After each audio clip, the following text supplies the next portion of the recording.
Seorang yang sudah sampai usia 40 tahun, maka Allah mengingatkan dia untuk menyiapkan 5 bekal utama sebelum dia kembali pada Allah Subhanahu wa ta'ala. Hati-hati yang sudah sampai 40 tahun. Jika anda belum memiliki satu di antara 5 ini, anda mesti khawatir, karena ini peringatan dari Al-Quran. Baik, 1. Rabbi auzi'ni an ashkura ni'mataka allati an'amta alayya wa ala walidayya. Perhatikan baik-baik. Ya Allah, mohon bimbing saya untuk selalu bisa mensyukuri segala nikmat yang telah Engkau berikan pada saya sekarang, 1, dan pada kedua orang tua saya. Baik, jadi kalau sudah sampai usia 40 tahun, pertama, anda memohon doa kepada Allah untuk dibimbing terus bersyukur kepada Allah. Ini yang mau saya tegaskan. Lihat baik-baik. Apa itu syukur? Tidak ada makna lain dari syukur yang tertuang dalam Al-Quran dan hadis kecuali ungkapan kebahagiaan atas nikmat yang Allah berikan kepada kita dengan cara menggunakan nikmat itu sesuai dengan fungsi yang telah Allah tetapkan. Misal, kita akan bersyukur dengan nikmat penglihatan mata. Anda diberikan 40 tahun dalam hidup, mata masih bisa melihat. Bagaimana mensyukuri nikmat mata? Kalau Anda ingin syukuri nikmat mata, maka yang paling singkat, gunakan nikmat mata ini sesuai dengan peruntukan yang telah Allah tetapkan. Fungsi yang telah Allah tetapkan. Apa fungsi mata? Masih ingat? Melihat yang baik-baik. Quran surah ke-24 ayat 30 untuk laki-laki, ayat 31 untuk perempuan. Qul lil mu'minina yaghuddu min absarihim. Katakan pada pria-pria yang merasa punya iman. Dengan iman itu dia yakin dengan akhirat. Wabil akhirati hum yuqinun. Karena yakin dengan akhirat dia sadar akan pulang dan dia tahu nikmat matanya akan ditanya oleh Allah Subhanahu wa taala. Katakan pada pria-pria yang yakin bahwa matanya akan ditanya oleh Allah. Quran surah ke-17 ayat 36.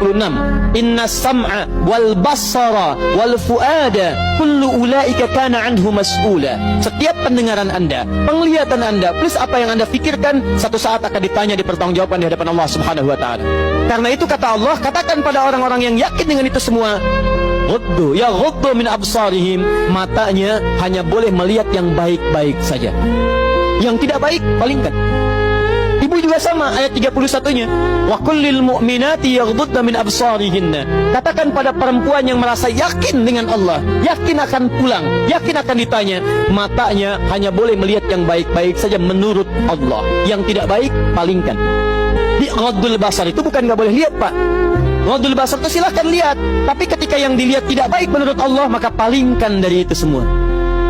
Ini tidak tepat, teman-teman sekalian. Anda hanya mengucapkan alhamdulillah ya, sampai sekarang penglihatan masih baik. Belum cukup. Baik itu dipakai lihat apa? Penglihatannya baik, tapi masalahnya yang dilihat baik tidak. Itu poinnya. Maaf, ada anak usia 4 tahun, Bu, Pak, tidak bisa melihat. Dalam tidak bisa melihatnya, dia masih mau menghafal Al-Quran. Namanya Mu'af. Tinggalnya di Asyut, adanya di Kaira, negaranya Mesir.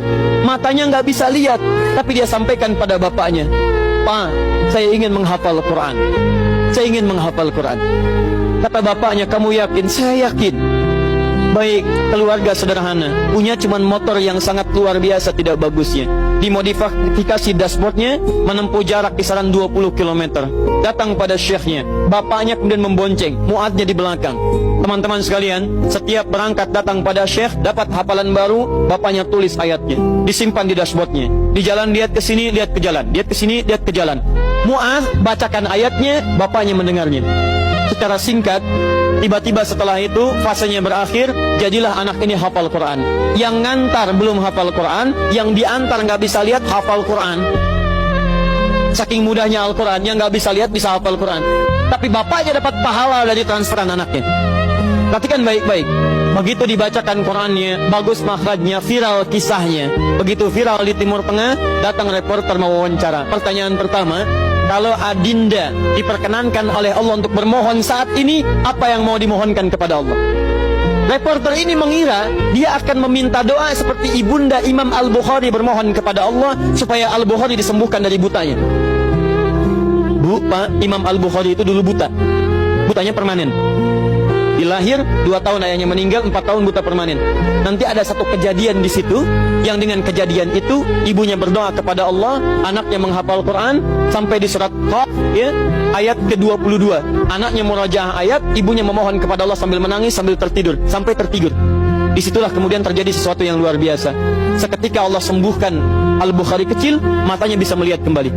Karena kajian kita bukan di sini, lain waktu nanti saya terangkan. Anda yang punya kitab Fathul Bari, Syarah Sahih Al-Bukhari, beli jilid pertama, kitab Muqaddimah, halaman 634, paling kiri, paragraf yang ketiga, baris 1 sampai dengan 9. Anda temukan kisahnya.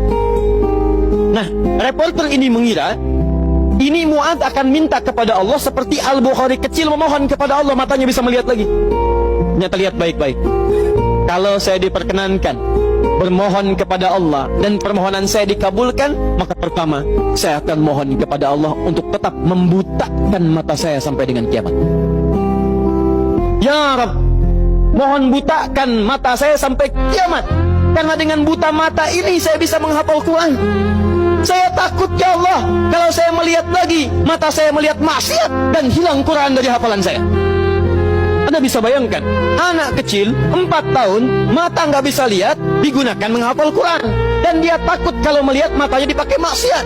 Antum dikasih 40 tahun, 40 tahun, lebih daripada 4 tahun, lebih dari 14 tahun, Anda sampai 40 tahun, dipakai mata, dipakai apa mata Anda sampai dengan hari ini? Berapa maksiat yang telah Anda kumpulkan dari mata Anda itu? Mungkin wajar, jangankan hafal, baca masih sulit, lihat mushaf masih enggan, membaca masih susah. Kalau Anda sulit berhadapan dengan Al-Quran dalam pandangan Anda, tanyakan pada diri Anda, dipakai maksiat apa mata ini selama ini?